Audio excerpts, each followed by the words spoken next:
Hi everyone, it's Simon here with a review of Sinkr 2.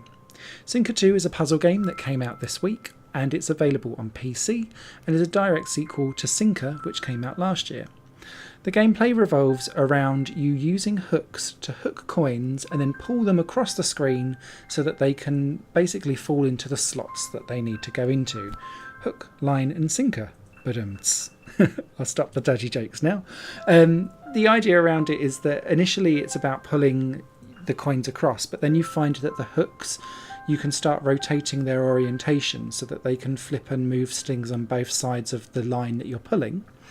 Then you'll start to find that hooks can be overlapped so that they can basically hook into each other, and that's really crucial for when levels get more complex and you need to ferry coins across back and forth, because every button that you push pulls the lines and therefore the hooks in one direction only, and so you really need to work out the timing of what you're going to pick up where, which direction you're going to flick it to, and where you're going to pull it to.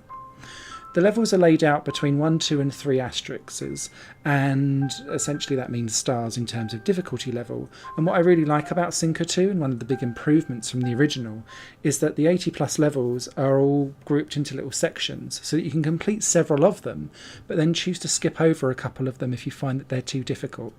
Some of the freestyle ones, you really do have to sit there and think about it. But whilst Sinkr 2 is not going to be a game that takes over your life, I always find it particularly Moorish, and I find this with quite a lot of these zen, go at your own pace, minimalistic games that are puzzles that come out like this. And I get into it and I do a few levels and then I'm like, oh, half an hour's gone, whoops, and go from there. And Sinkr 2 is kind of really fits into that gap.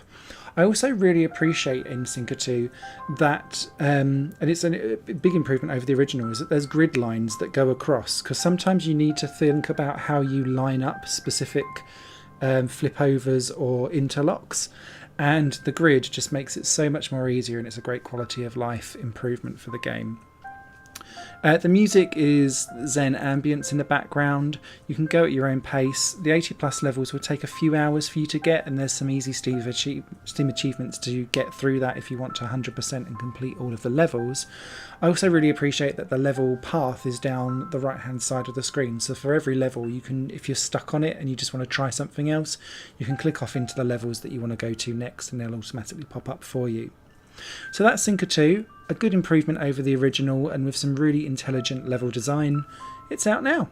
Thanks for watching. Take care. This channel is just one of my many projects that cover games, music and film. If you enjoy any of these and would consider supporting me to develop further in the future, you can do so by visiting patreon.com/Satorimon. Thank you for your time and for watching the video.